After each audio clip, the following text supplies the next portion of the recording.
What's the recipe for good pet food? Nutritious ingredients, some scientific insight, and a dash of love. There's one thing that's not on the list: mycotoxins. This is the Mycotoxin Minute. One common ingredient of pet food particularly vulnerable to mycotoxin-producing molds is corn gluten meal. So we called up our analytical lab in Union, Missouri to ask about mycotoxin occurrence in corn gluten meal. The answer?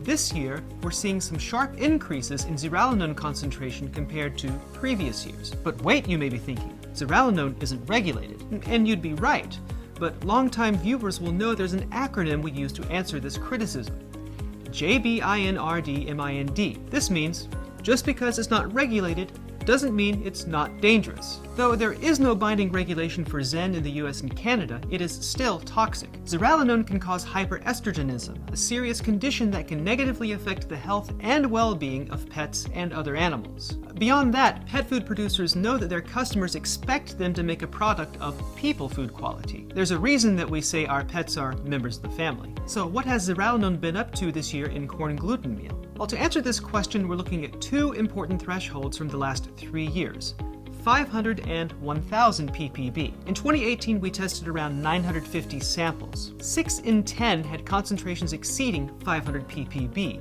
while 1 in 10 had concentrations higher than 1000 ppb. Starting last year, we began to see these numbers rise. In 2019, nearly 9 in 10 samples were above 500 ppb, with 1/5 coming in above 1000 ppb. As you can see, concentrations at both thresholds are up quite a bit from 2018. This year, we're seeing that the upward trend in zearalenone in corn gluten meal is continuing. In 2020 so far, we've received around 1,800 samples.